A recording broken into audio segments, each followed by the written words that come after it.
6 plank variations that nobody does and will define your abs in 21 days.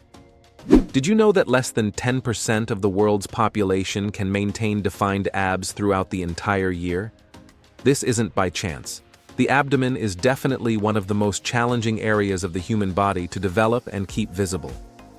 Studies show that even among regular gym goers, only 15% can maintain abdominal definition consistently. Most people waste time doing hundreds of traditional crunches, expecting miraculous results, but ignoring a crucial scientific fact. Isometric movements like planks deeply activate all the muscular layers of the core, from the superficial rectus abdominis to the deep transversus abdominis, in a way that no traditional crunch can replicate. The problem? Most people only know the basic plank and are unaware of the advanced variations that combined can provide complete development. That's why today you'll see 6 plank variations that nobody does to define your abs much faster. Before we begin, please tell us through the comments your name and the city where you're watching our content from. We'd love to know. Plank number 1. Spider-Man plank. The Spider-Man plank gets its name precisely from the movement that resembles the superhero climbing walls, and this comparison isn't for nothing. This exercise represents an extremely intelligent evolution of the traditional plank because it adds a dynamic component that intensely recruits the obliques, those lateral muscle bands responsible for the V-shaped definition we seek so much. The great benefit of the Spider-Man plank lies in its ability to work simultaneously, central stabilization and trunk rotation, 2 essential movement patterns for a truly functional and defined core. While maintaining the high plank position, you alternately bring each knee toward the elbow on the same side, creating a lateral flexion of the trunk that deeply activates all the oblique musculature. This movement works mainly the external and internal obliques, the rectus abdominis in its lateral portion, and the deep core stabilizers like the transversus abdominis. To execute correctly, start in the high plank position with your hands directly below your shoulders and your body forming a straight line from heels to head. Keep your hips stable and bring your right knee toward your right elbow, pausing for 1 second when you reach the highest point. Return to the starting position in a controlled manner and repeat with the left side. The secret is to avoid excessive hip rotation during the movement, keeping it as stable as possible to maximize the work of the obliques. Perform 3 to 4 sets of 10 to 12 repetitions for each side, maintaining a controlled rhythm of approximately 2 seconds to bring the knee to the elbow and 2 seconds to return. The main errors to avoid are raising the hips too much during execution, which removes tension from the abdomen and transfers the work to the hip flexors, allowing the shoulders to shift forward of the hands, compromising stability, and performing the movement too quickly without control, which drastically decreases effectiveness. This exercise is contraindicated for people with acute shoulder or wrist injuries, untreated abdominal hernias, and pregnant women in any trimester. If you feel discomfort in your wrists, you can perform the variation supporting on your forearms instead of your hands. Plank number 2. Plank with foot touch. The plank with foot touch is an exercise that seriously challenges your coordination while sculpting impressive definition in the abdominal region. The movement requires you to reach the opposite foot while maintaining core stability, creating a controlled trunk rotation that intensely activates both the upper and lower portions of the rectus abdominis, in addition to heavily recruiting the obliques. This exercise is particularly valuable because it combines anti-rotational stability with controlled rotation, forcing your abdominal muscles to work in different movement planes simultaneously. The plank with foot touch mainly targets the rectus abdominis throughout its entire length, the external obliques that control rotation, and the spinal erectors that work to stabilize the spine during the movement. To execute correctly, position yourself in the high plank with your feet slightly wider than shoulder width for greater stability. Keep your core contracted and, without allowing excessive hip rotation, bring your right hand toward your left foot, creating a slight trunk rotation. Touch your foot and return in a controlled manner to the starting position before repeating with the opposite side. A valuable tip is to imagine you're trying to press your hand into the floor throughout the movement, maintaining constant pressure against the ground to stabilize your shoulders. The main errors to avoid are allowing the hips to rise too much during rotation, transforming the exercise into a stretch instead of a strengthening movement, rotating the shoulders along with the trunk instead of keeping the upper base stable, and touching the feet without actually contracting the abs, just using momentum. Execute 3 sets of 8 to 10 repetitions for each side, focusing on quality over quantity. This exercise is contraindicated for people with acute lumbar disc hernias, shoulder injuries that prevent weight bearing, and severe balance problems that could lead to falls during execution. Plank number 3. Plank with lateral walk. The plank with lateral walk adds a displacement element that completely transforms the dynamics of the traditional exercise. By moving laterally while maintaining the plank position, you force the core to stabilize against multidirectional forces, which recruits muscle fibers that are rarely activated in static exercises. This movement is especially effective for developing the obliques and the serratus anterior, that muscle that creates the famous serrations on the side of the ribs when well developed. The plank with lateral walk works intensely the entire core complex, with particular emphasis on the internal and external obliques, the transversus abdominis that acts as a natural strength belt, and the shoulder stabilizers including the serratus anterior. To execute this exercise correctly, start in the high plank position and, maintaining perfect body alignment, simultaneously move your right hand and right foot approximately 8 to 12 inches to the right side. Then, bring your left hand and left foot the same distance, returning to the centered plank position. Continue this pattern for 3 to 4 lateral steps and then reverse direction. The secret is to keep the hips absolutely level throughout the movement, resisting the natural tendency to sway from side to side. Perform 3 sets of 6 to 8 steps in each direction, maintaining each stable position for at least 1 second before taking the next step. The main errors to avoid are allowing the hips to sway excessively during lateral steps, which indicates lack of core control, crossing the hands or feet during movement instead of keeping them shoulder width apart, and rushing the steps without maintaining constant tension in the abs. This exercise should be avoided by people with acute wrist or shoulder injuries, severe shoulder instability that could dislocate during movement, and uncontrolled cardiovascular problems, as this is a particularly challenging exercise. Before we continue, don't forget to subscribe to the channel.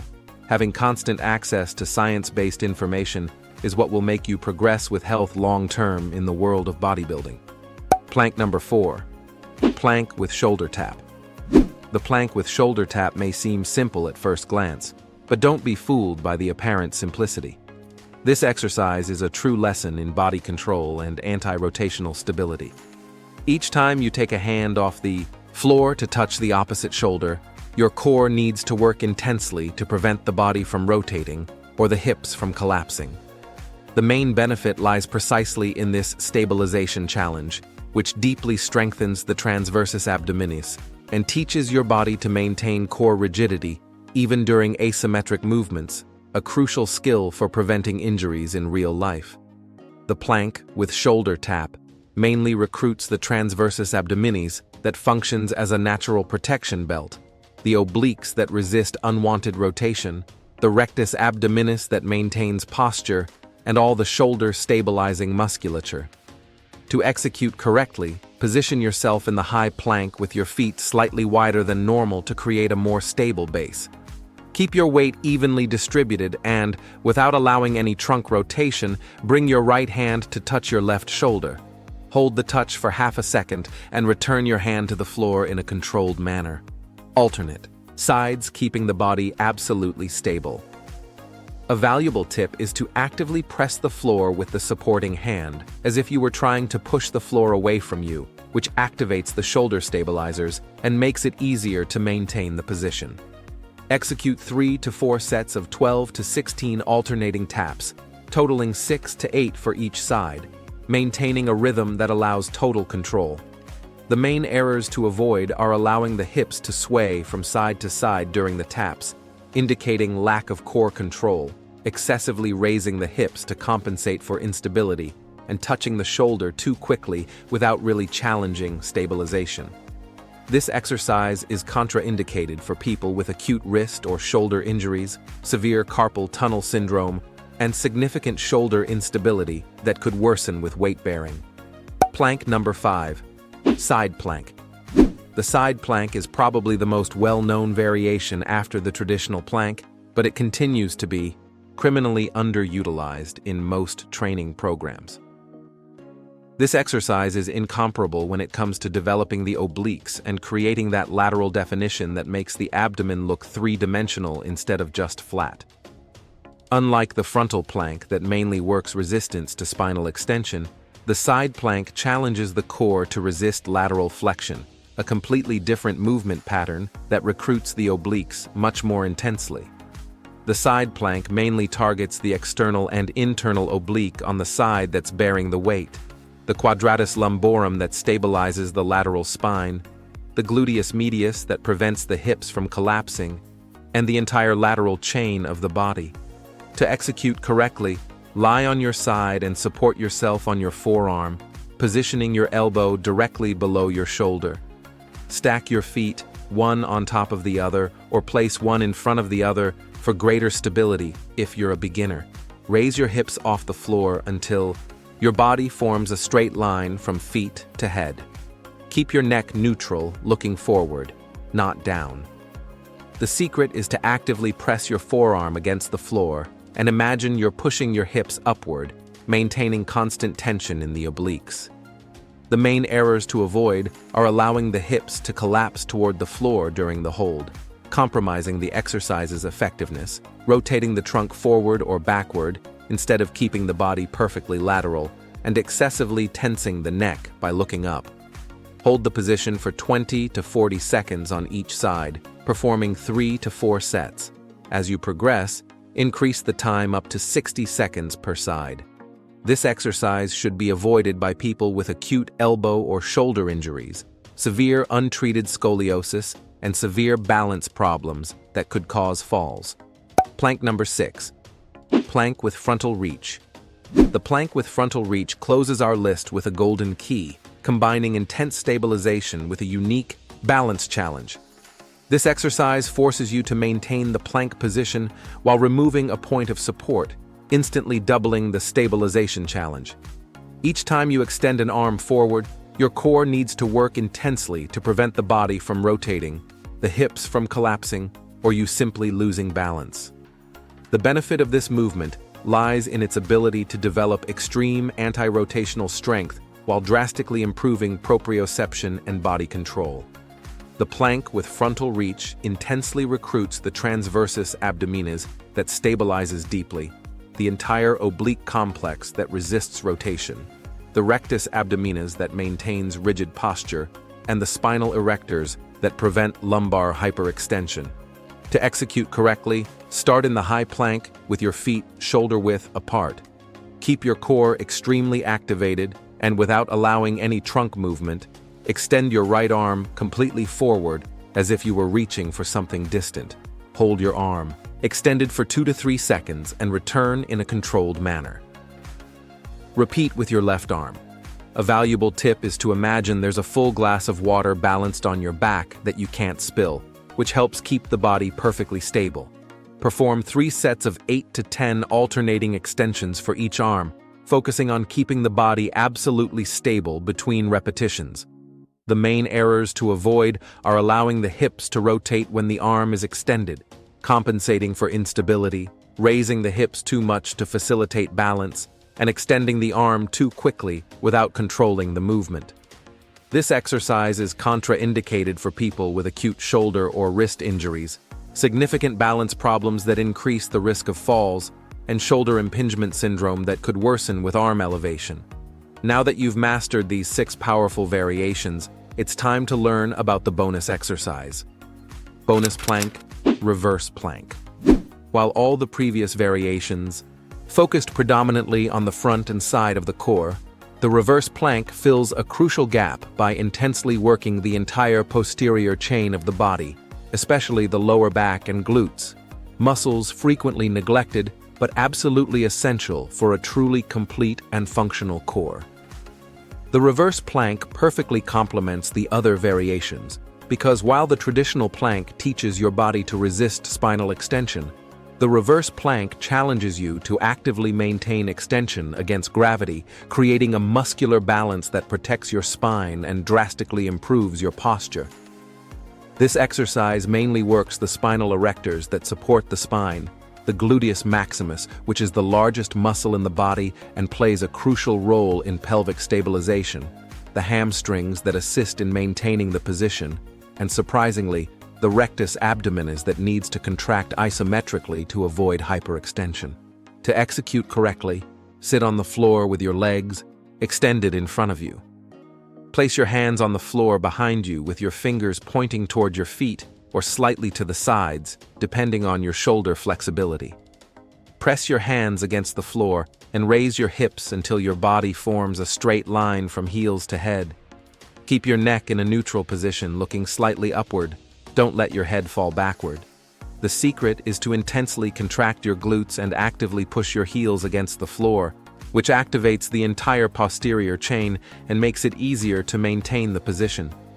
The main errors to avoid are allowing the hips to collapse, creating a curve in the middle of the body, hyperextending the neck by throwing the head too far back and compromising the cervical spine, and excessively bending the knees instead of keeping the legs extended. Hold the position for 20 to 40 seconds, performing 3 to 4 sets. As you gain strength, progress up to 60 seconds of hold. This exercise is contraindicated for people with acute wrist or shoulder injuries, severe cervical problems that could worsen with the head position, and hamstring injuries that could be aggravated by the tension of keeping the legs extended. If you liked this and want to also discover the main mistakes that most people make during leg training, which prevents them from ever developing the lower body, we've left a video appearing right now on the screen showing each of them better. Be sure to check it out. Thank you for watching until here, and may God bless you, my friend.